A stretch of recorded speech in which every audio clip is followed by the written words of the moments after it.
Assalamualaikum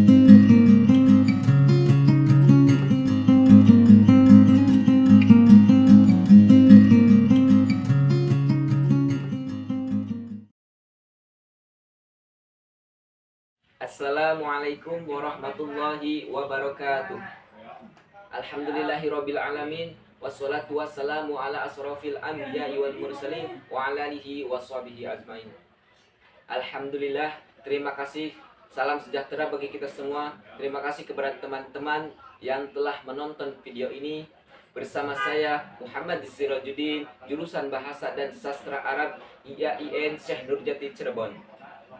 Baik, berdiri saya di sini akan membahas satu masalah, yaitu kritik sastra. Apa itu kritik sastra? Kritik berasal dari bahasa Yunani yang berarti hakim. Dari kata krites, yaitu berarti hakim, dan krinein yang berarti menghakimi. Dapat kita simpulkan bahwa kritik adalah salah satu cara menghakimi atau menghakimi suatu karya sastra. Itu baik berupa puisi, novel, cerpen, dan lain sebagainya.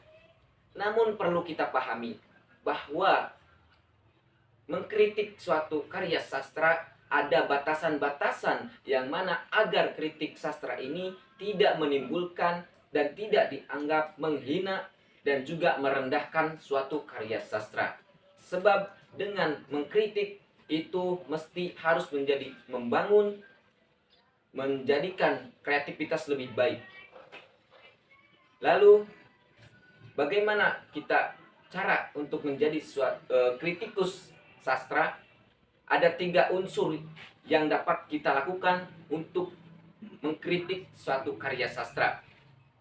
Yang 3 ini, satu adalah analisis. Kita sebagai kritikus suatu karya sastra harus menganalisis apa itu sastra. Yang kedua, ada penafsiran. Perlu ditafsir. Tidak asal-asal mengkritik, tapi harus ada analisis, juga penafsiran. Yang ketiga, ada penilaian. Tentu saja pasti ada penilaian, sebab kritik adalah suatu penilaian kepada suatu karya sastra. Jadi 3 unsur ini tidak dapat dilepaskan dari kata kritik sastra. Karena dengan 3 unsur ini, kritik sastra akan sempurna. Lalu ciri-ciri kritik sastra itu bagaimana? Ciri-cirinya bersifat objektif. Bagaimana objektif? Kita sebagai kritikus mesti harus jujur. Harus jujur dan juga apa adanya. Tidak boleh melebih-lebihkan, tidak menjelek-jelekan, dan tidak merendah-rendahkan. Jika keadaan suatu karya sastra, misalkan puisi, jika puisinya bergenre romantis, harus ke arah romantis.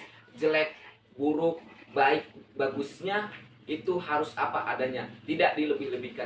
Jelek ya jelek, bagus ya bagus, dan tidak mengandung merendahkan atau menjelek-jelekan. Yang kedua, membangun karya, bertujuan membangun karya. Apa maksudnya? Kita mengkritik suatu karya sastra harus bertujuan untuk membangun karya, tidak untuk menjatuhkan suatu karya. Jika ada satu karya yang kita kritik lalu menjadi jatuh dan down si pencipta, itu bukan kritik sastra, namun menjatuhkan kreativitas seseorang. Gitu. Selanjutnya yaitu menjadi bahan acuan untuk dapat meningkatkan kreativitas pencipta. Kembali lagi seperti tadi, tidak menjelekkan, tidak menghina, dan tidak merendahkan. Selanjutnya, fungsi kritik sastra.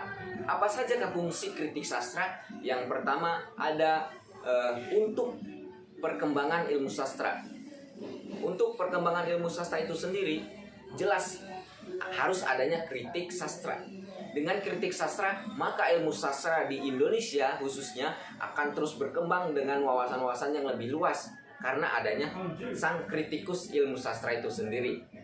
Yang kedua, dengan kritik sastra, maka kesusastraan khususnya di Indonesia akan terus berkembang dengan inovasi-inovasi baru yang dilakukan oleh para kritikus dan juga para penulis-penulis ilmu sastra, baik itu puisi, novel, cerpen, dan lain sebagainya.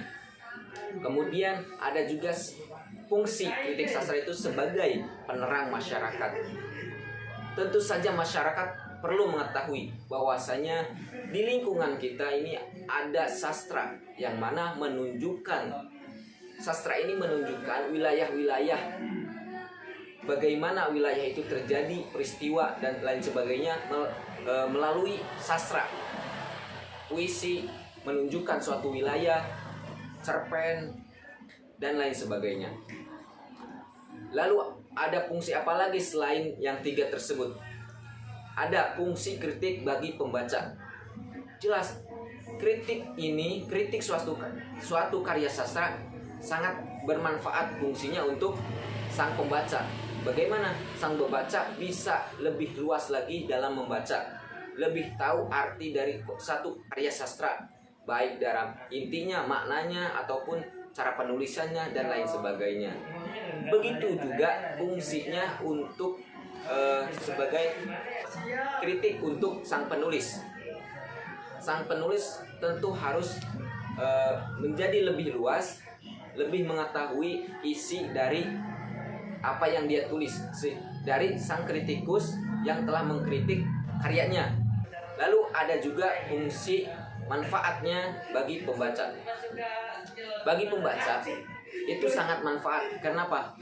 Ketika kritik karya sastra itu akan bermanfaat bagi sang pembaca, lebih tahu bagaimana karya sastra ini berjalan, bagaimana suatu karya sastra ini berfungsi dalam masyarakat, lingkungan, dan bagi dirinya sendiri.